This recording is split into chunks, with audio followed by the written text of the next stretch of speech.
Perfect, I told my daughter-in-law, Tiffany, when she announced that 25 members of her family were coming to spend Christmas at my house. I'm going on vacation. You all can do the cooking and cleaning. I am not the maid. Her face went pale as if she had seen a ghost. But what she didn't know was that the real surprise was just beginning. My name is Margaret. I am 66 years old, and for the last 5 years, I have been treated like the servant in my own home. It all started when my son Kevin married that woman. From the very first day, Tiffany decided I was her personal employee. Margaret, get me some coffee. Margaret, clean this up. Margaret, cook for my guests. And I, like a fool, always obeyed. I thought it was how I could keep my family together, but I had reached my limit. That Tuesday in December, Tiffany swept into my kitchen as she always did, without knocking, with that fake smile I despised. She was wearing a ridiculously expensive red dress, undoubtedly paid for with my son's money.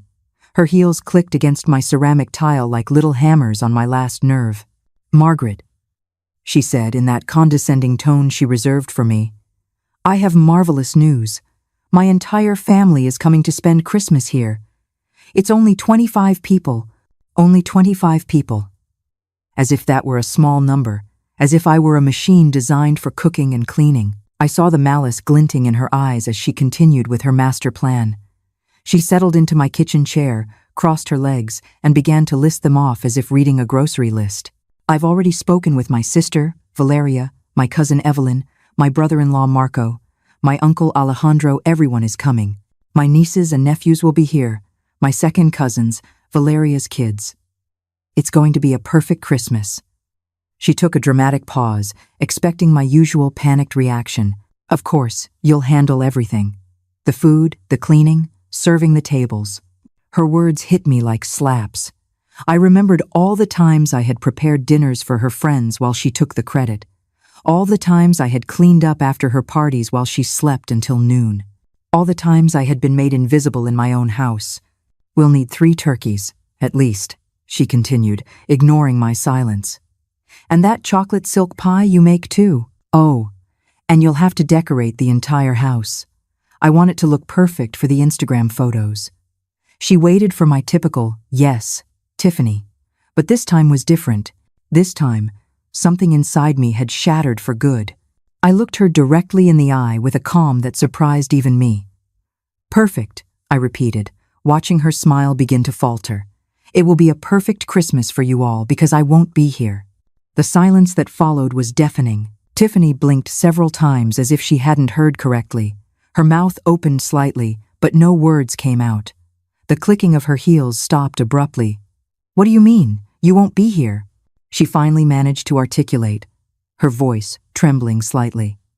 She sat up straighter in the chair, her perfect posture beginning to crumble. Exactly what you heard. I'm going on vacation. You all can cook, clean, and serve yourselves. I am not your employee. I watched the color drain completely from her face. Her hands began to shake. The coffee cup she was holding clinked against its saucer.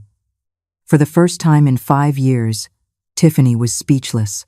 But Margaret, she stammered. I already told everyone to come. It's all planned. You can't do this. Of course I can. It's my house.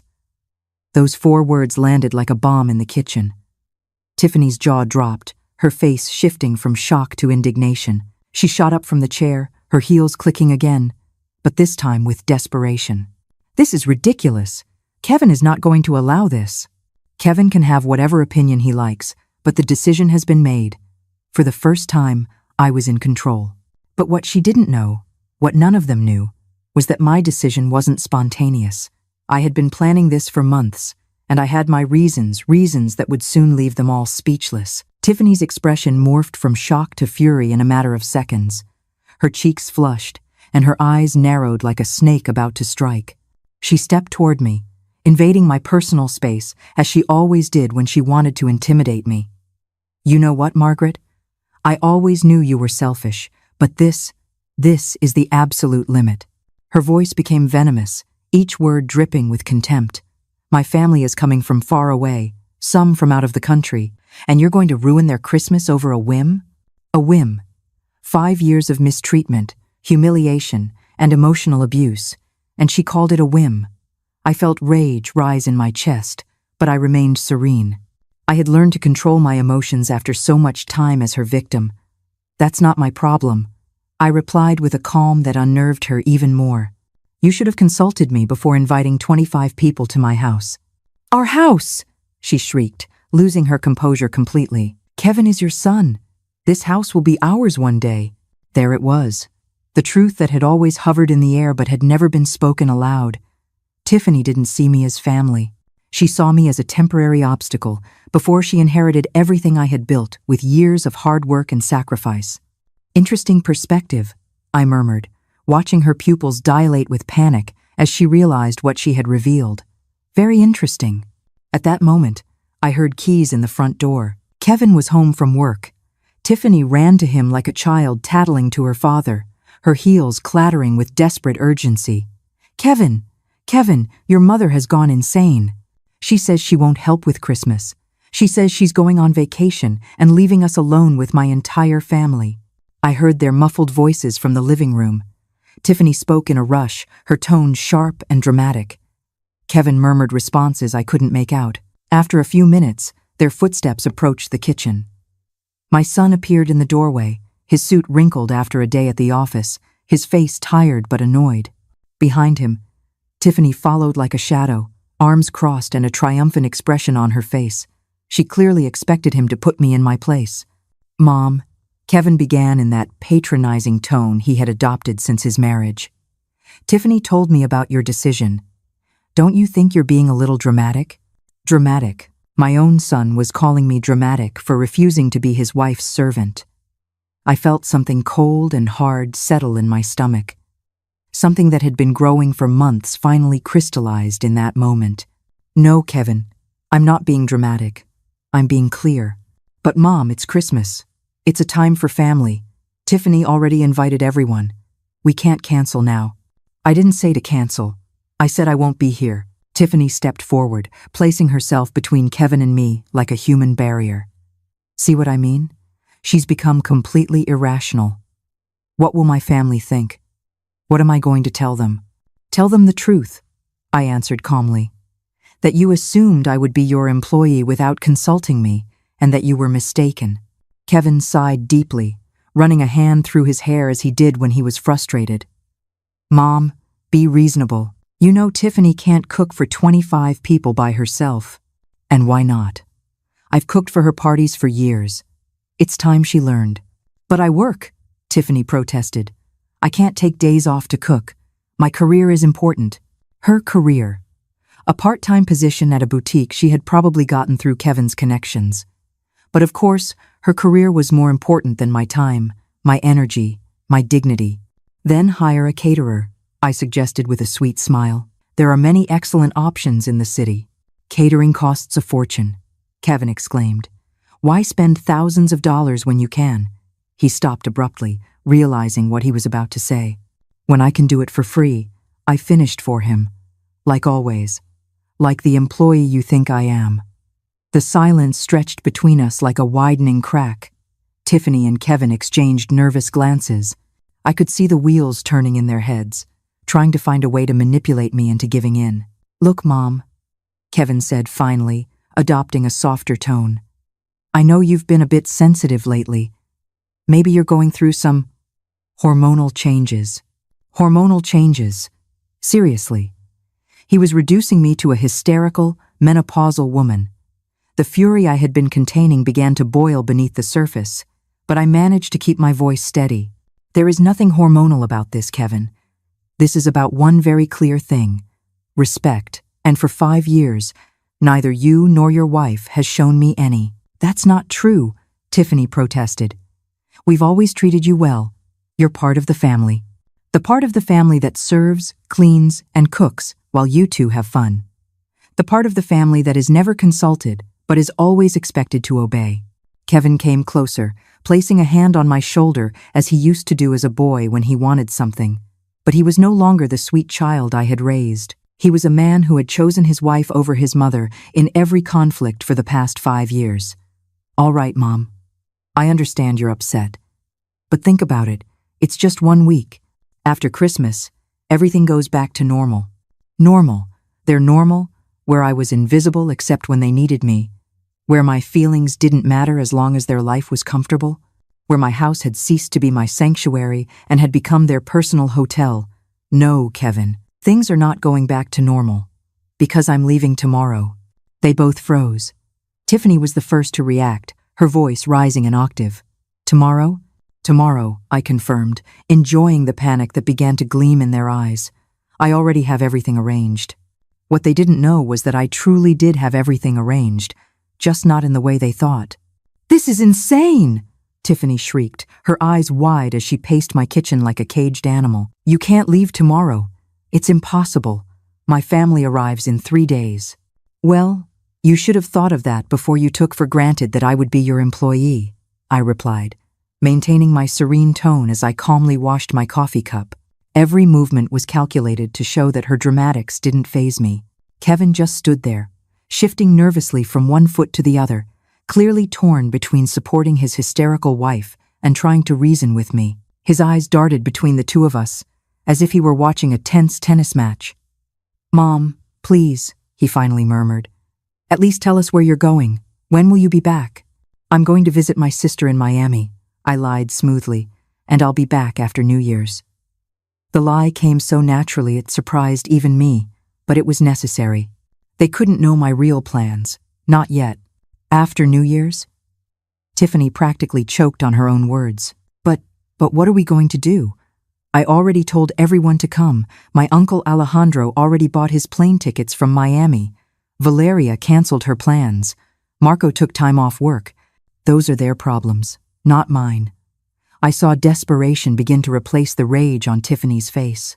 Her perfectly manicured hands trembled as she gripped the marble countertop, her knuckles white from the pressure. Margaret, her voice suddenly changed, becoming syrupy and manipulative. You know I've always thought of you as a second mother. You're so important to me, to us. You can't just abandon us like this. There it was, the switch in tactics from fury to emotional manipulation. I had seen this play many times before, but it no longer worked on me. If you really considered me a mother, you wouldn't treat me like a servant. But I don't treat you like a servant. I just thought you enjoyed cooking for the family. I thought you liked to feel useful. Useful, that word pierced me like a dagger. For 5 years, I had believed that being useful was my way of keeping the peace, of securing a place in my son's life. But now I understood that being useful had only made me a shadow in my own home. You know what, Tiffany? You're right. I do like to feel useful. That's why I'm going to be useful to myself, for the first time in years. Kevin intervened again, his frustration now evident in every line on his face. Mom, this isn't fair. You know we don't have the money to hire a caterer for 25 people. The deposit on the new apartment wiped out our savings. A new apartment. This was the first I was hearing about a new apartment. My eyes narrowed as I processed this information. Since when were they planning to move, and why hadn't they told me? What new apartment? I asked, my voice laced with a dangerous curiosity. Tiffany and Kevin exchanged a guilty look, the kind of look you share when you've just revealed something that was supposed to be a secret. Well, Kevin began, looking down at his shoes, we were going to tell you after the holidays. We found an incredible place downtown, 3 bedrooms, ocean view, a gym in the building. Sounds expensive, I observed, keeping my tone neutral, though my mind was racing. Well, yes, but it's worth the investment. And don't worry, we're not moving far. Only 30 minutes from here. 30 minutes. Close enough to keep using my house as their personal restaurant, but far enough to have their privacy. How convenient, and how do you plan to pay for it? I asked, though I already had a suspicion about the answer. Tiffany's face suddenly lit up, as if she'd found the perfect solution to all our problems. That's why it's so important that we have a perfect Christmas. My uncle Alejandro is very generous when he's impressed, and my brother-in-law Marco has connections in real estate. If everything goes well, they could help us with Kevin's business. There it was. The real reason behind the grand Christmas celebration.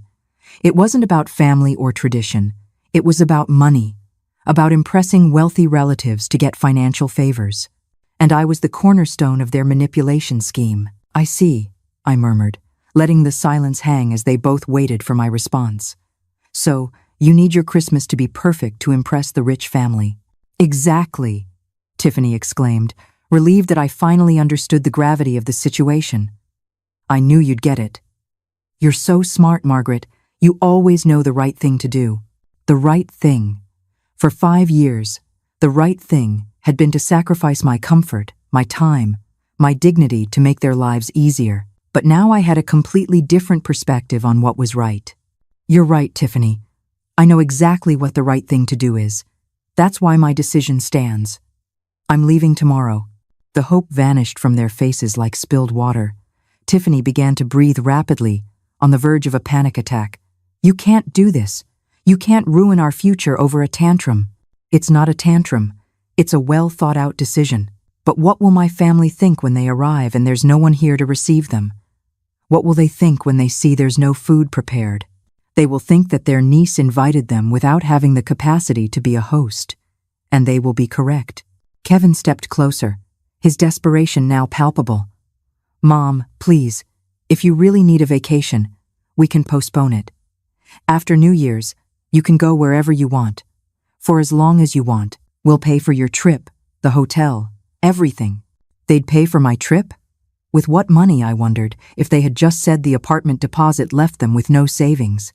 But it didn't matter. Their offer was 5 years too late. The offer is tempting, Kevin, but my decision is made. This is emotional blackmail, Tiffany burst out, her mask of sweetness finally falling away completely. You're using our situation to manipulate us. Emotional blackmail. The words hung in the air like an unwitting confession. Because if I was engaging in emotional blackmail by refusing to be their free employee, what had they been doing for 5 years? You know what emotional blackmail is, Tiffany? It's making me feel guilty every time I don't want to cook for your friends. It's telling me that a good mother-in-law always puts the family first when I refuse to clean up after your parties. It's assuming my plans don't matter because I'm retired and have nothing better to do. Every word was a bullet that hit its mark. I saw them both flinch slightly with each accusation because they knew it was true. All of it was true. That's not the same thing, Tiffany stammered, but her voice had lost all its previous force. You're right. It's not the same. Because what you two have done is much worse. You have taken my generosity for granted for years. The kitchen fell into a tense silence. I could hear the ticking of the wall clock, the hum of the refrigerator, Tiffany's ragged breathing. But what I could hear most clearly was the sound of my own approaching freedom.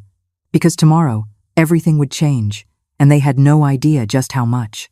That night, while Tiffany and Kevin were still in the living room arguing in desperate whispers, I locked myself in my room and pulled out my laptop. It was time to set the second phase of my plan in motion, a plan that had been brewing for months, ever since I discovered something that changed my entire perspective on my dear daughter-in-law. 3 months earlier, while foolishly cleaning Kevin's home office, I had found a forgotten folder among his papers, filled with bank statements, printed emails, and legal documents. At first, I thought they were work papers, but something caught my eye. Tiffany's name appeared again and again in transactions I didn't understand. That night, after they went to sleep, I returned to the office and reviewed everything meticulously. What I found chilled me to the bone.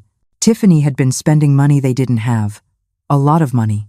Credit cards in Kevin's name that he knew nothing about. Personal loans using the house as collateral, and compulsive shopping sprees at luxury stores that added up to over $50,000 in debt. But that wasn't all.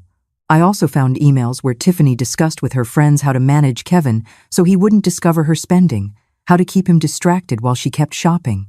And most chilling of all, a message thread where she planned to convince him to sell the house to invest in their future together. My house. The house I had lived in for 30 years. The house I had paid for with my work, my savings, my sacrifices. Tiffany wanted Kevin to sell it to pay off her compulsive shopping debts. That night, I couldn't sleep. I stayed awake until dawn, processing the betrayal, the manipulation, the deceit. But along with the devastation, something else began to grow. A cold, calculated determination to protect myself. The next day, I began my own silent investigation. I hired a private detective, a discreet man my lawyer had recommended years ago. I asked him to track all of Tiffany's financial activities. What we discovered was even worse than I had imagined. Not only was she a compulsive spender, but she had also been lying about her job. Her important career at the boutique was part-time, and she was barely making minimum wage, but she had been telling Kevin she earned 3 times that amount. Where did the extra money for her personal expenses come from? The secret credit cards, of course. And there was more. Tiffany had been telling her relatives that we were much wealthier than we actually were. She had told them that Kevin had a thriving business, that I had a considerable fortune, that our house was worth twice its actual price. All lies to maintain her image as a successful, well-married woman. Now, as I looked at my laptop screen in the quiet darkness of my room, I smiled for the first time in months. Because I had taken steps they couldn't even imagine. First, I had moved all my savings to a new account at a different bank, an account Kevin knew nothing about and would never have access to. Then, I had consulted with my lawyer about how to protect the house's deed. It turned out there were very effective legal ways to ensure no one could force me to sell it. But my masterstroke had been to contact Tiffany's family directly. Not all of them, just the ones who really mattered. Her uncle Alejandro, the successful businessman from Miami. Her brother-in-law Marco, the real estate agent who was supposedly going to help them. And her sister Valeria, who worked in finance and had an impeccable reputation. I had sent them very polite emails, introducing myself as Tiffany's concerned mother-in-law. I told them I was worried about the young couple's delicate financial situation and wanted to ask their advice on how to help. Of course, I had accidentally attached some of the most alarming bank statements I had found. The responses were immediate. Alejandro was furious at being deceived about Tiffany's real situation. Marco immediately canceled any plans for financial assistance. Valeria was so angry she threatened to come personally to sort out her younger sister's life. But the best part was that none of them had said anything to Tiffany yet. They were waiting for the Christmas gathering to confront her in person. A gathering that would now be missing the host they expected, the food they were promised, and the festive atmosphere Tiffany had painted in her lies. My phone vibrated with a text message. It was from Alejandro. Mrs. Margaret, after reviewing the documents you sent, my family and I have decided to arrive a day earlier than planned. We want to speak with Tiffany about some important matters before the celebration. Would it be possible for you to receive us on the morning of the 23rd? The morning of the 23rd. Exactly when I would be packing my bags for my trip to Miami. What a perfect coincidence, I replied quickly. Of course, Alejandro, it will be a pleasure to have you. However, I must inform you that I will be leaving for a trip that same day, so Tiffany and Kevin will be your hosts. His response came in seconds. Perfect. That will be exactly what we need. I closed the laptop and lay back in bed, smiling in the dark. For 5 years, I had been the silent victim, the submissive mother-in-law, the free employee. But all that time, I had been observing, learning, understanding how my in-laws really worked. Tiffany thought she was so smart, so manipulative, so clever. But she had gravely underestimated the older woman who cleaned up her messes. She had assumed my age, and my apparent meekness meant I was helpless. Tomorrow morning, while she was still asleep, I would be packing my bags. Not for Miami, as I had told them. My real destination was a luxury hotel just an hour away, where I had booked a suite with an ocean view for the next 2 weeks. From there, I would have a front-row seat to the collapse of the little kingdom of lies Tiffany had built. I would watch her family discover her deceptions. I would watch Kevin finally open his eyes to the woman he had married. I would watch her whole, perfectly manipulated world fall apart, piece by piece. And best of all, I wouldn't have to lift a finger to make it happen. Tiffany had dug her own grave with years of lies and deceit. I had simply taken the shovel out of her hands and showed her family where to look. Outside, I could hear that the argument in the living room had finally ended. Footsteps on the stairs, doors closing, the tense silence of a house full of unresolved conflicts. But I slept deeply that night. For the first time in 5 years, I slept with the smile of someone who knows that justice, even when it's late, always arrives. At 6 in the morning, my alarm clock sang like the anthem of freedom. I got up with an energy I hadn't felt in years. I showered peacefully and began to pack my bags. Every garment I folded was another step toward my independence. Every item I stored away was a silent declaration that I was no longer anyone's employee. Tiffany and Kevin were still asleep. I could hear their deep breathing from the hallway as I carried my suitcases down the stairs. I had prepared a note, which I left on the kitchen table next to the spare house keys. A brief but precise note. Have decided to leave early for my trip. The house is in your hands. Enjoy your perfect Christmas, Margaret. What the note didn't mention was that I had made a few additional preparations before leaving, like completely emptying the pantry and the refrigerator. After all, if they were going to host 25 people, they needed to learn to be responsible for buying food. I had also locked away all my good china, my elegant tablecloths, and my Christmas decorations in my bedroom. If they wanted to impress the rich family, they would have to get their own supplies. But my final touch had been to cancel the cleaning service that came twice a week, a service that I paid for, but for which Tiffany always took the credit for having a perfectly kept house. Starting today, she could experience what it really meant to keep a house clean on her own. The taxi arrived promptly at 7 in the morning. As the driver loaded my bags, I took one last look at the house where I had lived for 3 decades. A house that had been my sanctuary, then my prison, and now would once again be my fortress. Because even though I was leaving temporarily, this was still my house, and I had every intention of reclaiming it completely. The hotel where I checked in was everything I had dreamed of during my years of forced domestic service. A spacious suite with an ocean view, 24-hour room service, and most importantly, absolute silence. No one shouting for me from the kitchen, no one expecting me to appear with fresh coffee, no one assuming my time had no value. My phone started ringing at 10:47 in the morning. Kevin, of course. Mom, where are you? We found your note, but why did you leave early? His voice sounded confused, still sleepy. He had probably just discovered the empty pantry and the fact that no one was there to make his weekend breakfast. Good morning, Kevin. I decided there was no point in prolonging the inevitable. You two have a lot to do to prepare, and I am very much looking forward to some rest.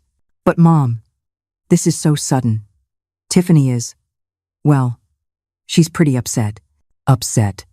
What a diplomatic way to say she was having a full-blown panic attack at the realization that she would actually have to take charge of her own life.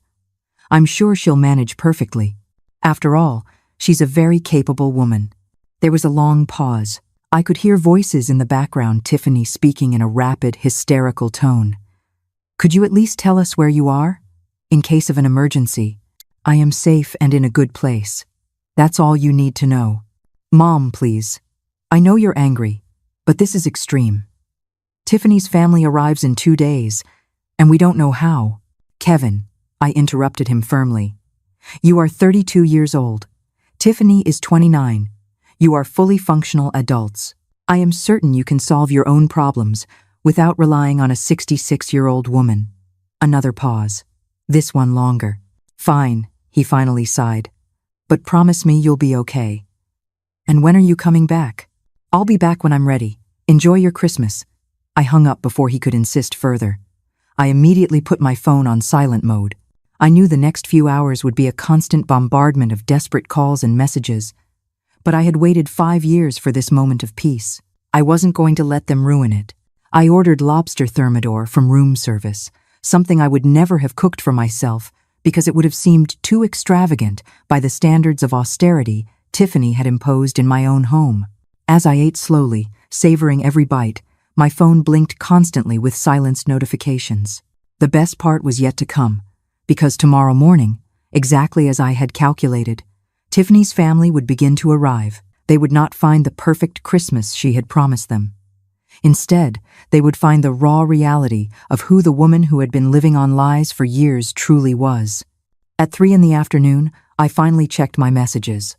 There were 17 missed calls from Kevin, 31 from Tiffany, and an avalanche of texts, escalating from confusion to pleading to outrage.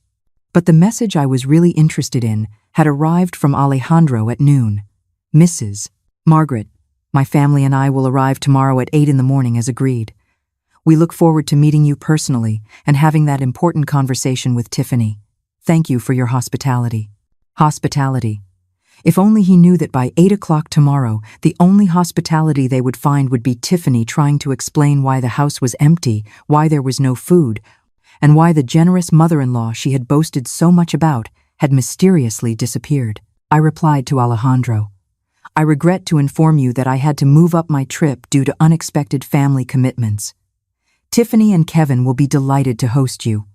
I'm sure you will have much to talk about. His response was immediate. I understand perfectly. In fact, this might be for the best. Some conversations are better had in private.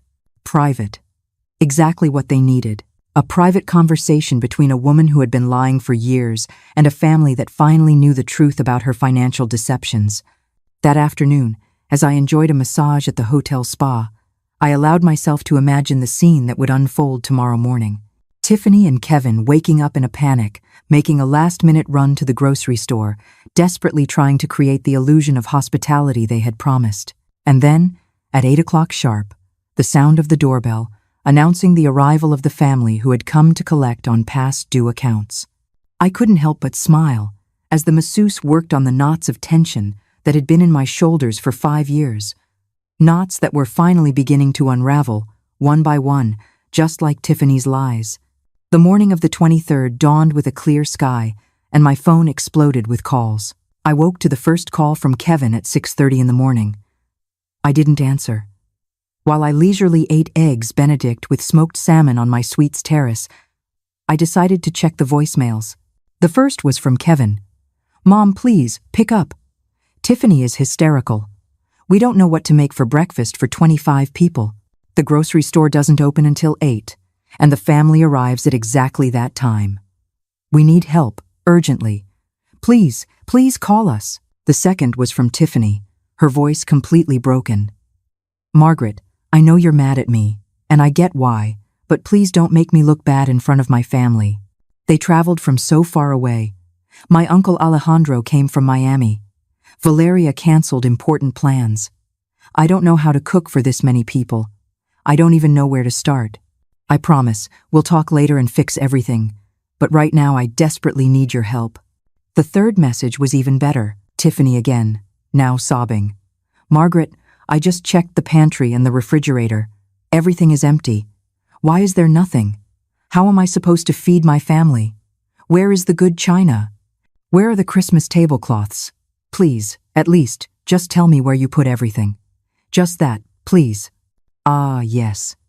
The dawning realization that running a household requires planning, effort, and actual money. The tardy understanding that food doesn't magically appear in refrigerators, that tables don't set themselves, that decorations don't install themselves by magic. But the message I was truly waiting for arrived at 7:15 in the morning. It was from a voice I didn't recognize, but it spoke with authority. Mrs. Margaret, this is Alejandro, Tiffany's uncle. We arrived at the airport early and decided to come straight to your house. We expect to be there in 15 minutes. I'm very much looking forward to meeting you and having that conversation we've been planning. Perfect. They would arrive at the peak of Tiffany and Kevin's panic. At 8:20 my phone rang. This time I answered. Mom. Kevin's voice was trembling, on the verge of a nervous breakdown. Can you talk? Good morning, Kevin. Of course I can talk. How is your morning going? Mom, please, don't do this. Tiffany's family just arrived and we have nothing to offer them. Literally nothing. Tiffany is crying in the bathroom and I don't know what to do. Have you explained the situation to them? What situation? How do I explain that my mother decided to go on vacation right when we needed her most? When they needed me most? Not when I needed respect or understanding or a simple thank you for 5 years of service. Only when they needed me. Tell them the truth, Kevin, that for 5 years you took it for granted that I would be your unpaid domestic servant and that I finally decided I deserved a vacation. There was a pause. I could hear voices in the background, a mix of panic and confusion. Someone was speaking sternly, probably Alejandro, asking where the main hostess was. At least can you tell us where you always bought the food? What you used to make for special occasions? Anything to help? Kevin, I didn't always buy anything. I planned for weeks in advance. I researched recipes, made detailed lists, compared prices, and dedicated entire days to preparation. It wasn't magic, it was work, a lot of work. The silence on the other end told me he was finally beginning to understand the magnitude of what he had ignored for years. Look, he continued, his voice smaller. I know we've been inconsiderate, but right now I need practical solutions. What do I do with 25 hungry people in my living room? Order takeout, call restaurants, go to the supermarket, do what all responsible adults do when they have guests. But it's the holidays. Everything is closed or swamped. The restaurants have no availability. Then maybe you should have thought of that before you invited 25 people without consulting the person you expected to do all the work. I heard a new voice in the background, a serious tone. Alejandro was clearly demanding an explanation. Mom, Tiffany's uncle wants to talk to you. He says he needs to understand what's going on. I would love to talk to him, but I'm on vacation. Tell him Tiffany can explain everything perfectly. After all, she's the one who organized this gathering. Please, Mom, just 5 minutes. He's very confused and a little upset. I think he can help us solve this. Help us. Again, it was all about helping them. It was never about what I needed, what I deserved, or how they had made me feel for years. Kevin, listen to me very carefully. For 5 years, every time you needed something, I was there. Every time Tiffany wanted to impress someone, I did the work. Every time you had problems, I was the solution. Today, for the first time in half a decade, you have to solve your own problems.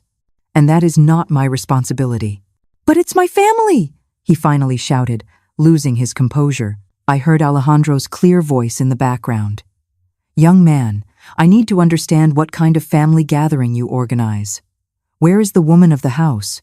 Where is the grandmother who invited them? Alejandro had clearly understood from his conversations with Tiffany that I was the matriarch who organized these events, the main hostess, the person responsible for the family's hospitality. And now there was no one. Just 2 confused adults finally facing the consequences of their own choices. Mom, please, at least talk to him. Explain that there's been a misunderstanding. There is no misunderstanding, Kevin. There is a reality that you refused to see for years. And that reality is that without mutual respect, there is no functional family. I hung up. This time, I turned the phone off completely. It was time for the next phase. I went down to the hotel's business center. It was time to deploy the most delicious part of my plan. I sat at a computer and opened my email. I had several new messages from Tiffany's family. The first was from Valeria, the financially responsible sister. Dear Margaret, we've just arrived at your house, and the situation is quite confusing. Tiffany told us you left for an emergency, but we don't understand why the house seems uninhabited. There is no food, no Christmas preparations, and frankly, Tiffany's attitude is very strange. Could we speak by phone? The second message was from Alejandro, his tone considerably more serious. Mrs. Margaret, I respect that you had to travel for an emergency, but I need to understand what is happening in this house. Tiffany cannot coherently explain why the food she promised is not here, why there are no Christmas decorations, or even why she did not know you would be gone. This does not align at all with the family picture she painted for us. Please contact me urgently. Perfect. It was exactly the opening I had been waiting for. I replied to both emails with a carefully constructed message. Dear Alejandro and Valeria, I deeply apologize for the confusion. I was forced to move up my trip due to circumstances I would rather not discuss over email. However, I believe it is important for you to understand Tiffany and Kevin's true situation before continuing with any Christmas plans. The documents I previously sent you reflect only part of the financial reality. If you truly wish to help Tiffany, I suggest you have a very frank conversation with her about her spending habits and her unrealistic expectations regarding family support. Sincerely, Margaret. I sent the message and waited. I didn't have to wait long. 20 minutes later, my hotel room phone rang. It was the front desk. Ma'am, you have a long-distance call. A Mr. Alejandro says it's urgent. Put him through, please. Alejandro's voice was tense, but controlled. Mrs. Margaret, thank you for taking my call. I need to ask you some direct questions about my niece.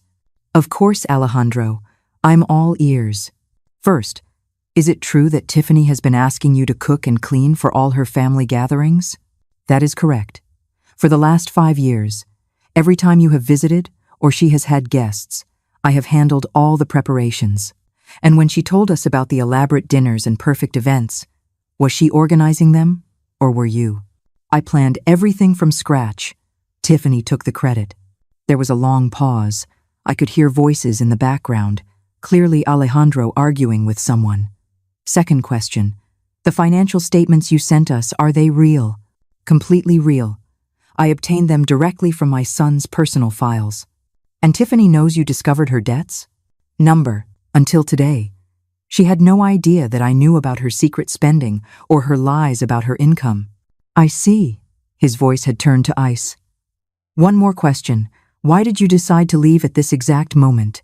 Because I grew tired of being treated like a domestic servant in my own house. Tiffany assumed I would cook for 25 people without even asking if I was available or willing. The silence that followed was long and tense. Finally, Alejandro spoke, his voice dripping with disappointment and contained anger. Mrs. Margaret, my family owes you an apology. Tiffany has been lying to us for years. She painted a picture of you as a prosperous family where she was the perfect organizer. She asked us for financial help to expand Kevin's business, when apparently the money was to pay off her compulsive shopping debts. I'm afraid so, and we, like fools, were ready to help because we believed she had proven herself to be responsible and successful, when in reality, you have been the one keeping everything running while she took the credit. Well, now we know. And let me tell you, my family does not tolerate this kind of deceit. Tiffany is going to have some very serious explaining to do. Alejandro, if I may suggest something, please. I think it would be beneficial for Tiffany to face the natural consequences of her decisions. She has lived in a bubble of privilege where others solved her problems. Perhaps it's time for her to learn to be truly independent. I completely agree. In fact, I have some news for her that is going to change her perspective drastically. The supposed financial support she was expecting from the family for her husband's business, well, that was entirely dependent on her demonstrating fiscal responsibility and transparency. After seeing these documents and the current situation, I can assure you there will be no support. My smile widened. I understand. But there's more. My brother-in-law Marco, who was going to help them with real estate connections, is also very upset. Apparently, Tiffany had asked him to evaluate some properties for investment, including the house where you live. Did you know about this? This was new. I hadn't known Tiffany had gone so far as to ask Marco to evaluate my house for a sale. No, I did not know that. Well, Marco is furious. He invested time and resources based on false information. He feels completely deceived. Which brings me to my main point. My family has decided that this perfect Christmas is going to become a family intervention. Tiffany will have to explain every lie, every deception, every manipulation. A family intervention. This was even better than I had planned. Not only would Tiffany have to face the logistical disaster of her party, but she would also have to account for years of deceit before her entire family. And what about the other relatives? They are all aware of the situation now. For dinner tonight, the whole family will know the truth about Tiffany.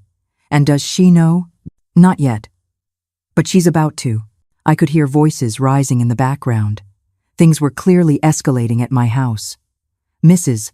Margaret, I have to go deal with this situation, but I want you to know that my family respects you enormously for enduring this for so long and for having the dignity to walk away. Thank you, Alejandro. That means a great deal to me. One more thing. When you are ready to return, we hope to meet you properly. The real Margaret, not the employee Tiffany pretended you were. It will be a pleasure. I hung up and leaned back in my chair, feeling a deep, warm satisfaction. At my house, Tiffany's world of lies was crumbling, piece by piece, exactly as I had planned. That evening, I hired a discreet car service to take me for a drive through my neighborhood, just to observe from a safe distance. The scene I found surpassed my wildest expectations. There were several rental cars parked haphazardly, and multiple grocery bags were scattered on the front porch, clearly abandoned mid-crisis. It was like watching a telenovela in real time, only 1,000 times more satisfying. My phone vibrated. It was a text from Valeria. Mrs. Margaret, could you call me? I need to ask about additional documents. I called immediately. Mrs. Margaret, she said, her voice tense. I'm reviewing my sister's financial situation, and it's worse than we thought. I just discovered she has been using Kevin's name and credit information to open accounts he doesn't know about. This could be considered identity fraud. This was new information. Does Kevin know? We just told him an hour ago. He's in shock. He keeps saying it must be a misunderstanding. Valeria, I have to ask something delicate. Did you know Tiffany told our family that you were considering making her the beneficiary of your will? The question hit me like a lightning bolt. What? Yes. She told us you were planning to leave her the house and a significant part of your savings. She used that as collateral for some of the loans she took out from family. The betrayal was even deeper than I had imagined. Valeria, I can assure you that is completely false. My will does not include Tiffany as a beneficiary of anything. I imagined so. But she used that story to borrow over $20,000 from some of our cousins in the States. $20,000 in debt that I was supposedly going to cover with my death. It was so twisted, so maliciously calculated. How is Tiffany reacting to all this? I asked. There was a long pause. She's in complete denial. She keeps insisting it's all a misunderstanding, that you're being vengeful because you felt left out of the Christmas plans.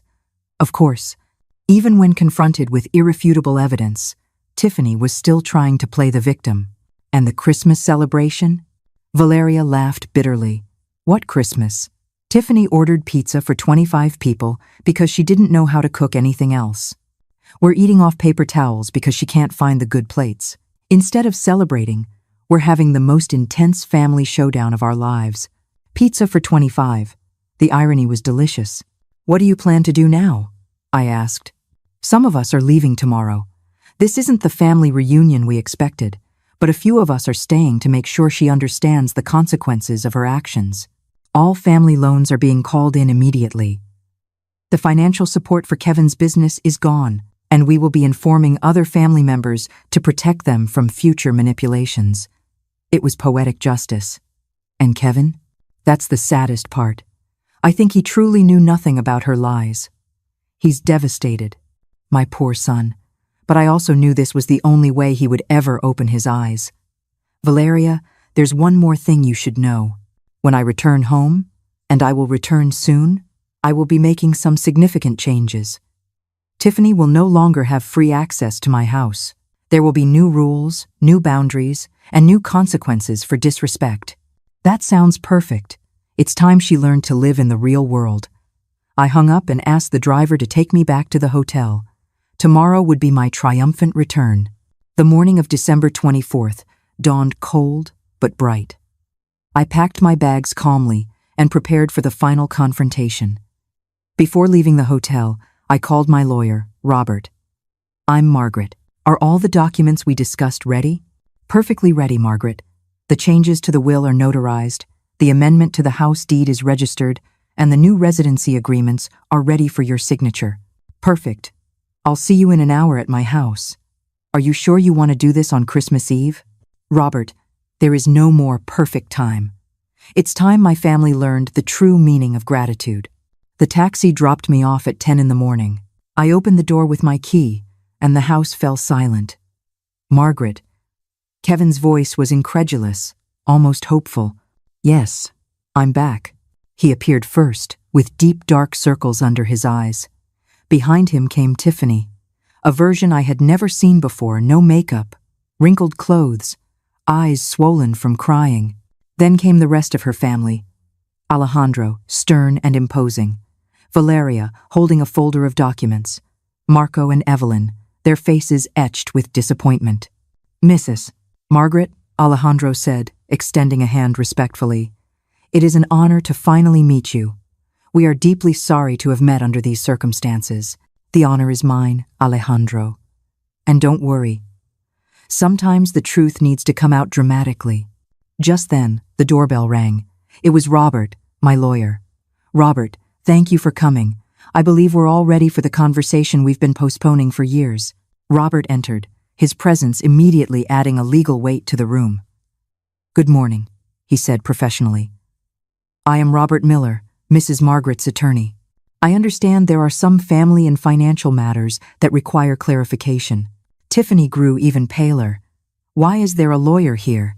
Because after 5 years of emotional abuse, financial manipulation, and a total lack of respect, I have decided I need legal protection, I replied with icy calm. Legal protection from what?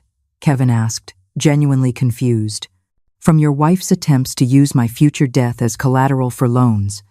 From her plans to convince you to sell my house to pay off her compulsive shopping debts. From her unauthorized use of your credit information. Need I continue? The silence was absolute. Tiffany slumped onto the sofa, finally understanding her world of lies had completely collapsed. Robert, I said, shall we proceed? Very well. First, the testamentary changes.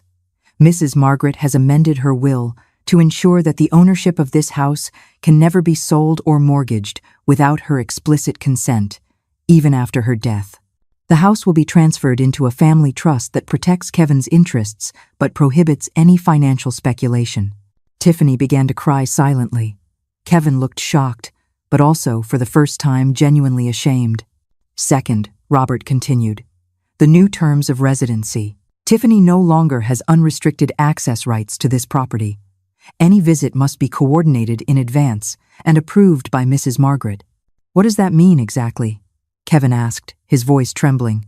It means your wife can no longer walk into my house whenever she pleases, give orders about my food and my time, or assume I will be her domestic servant. Mom, I never knew that she...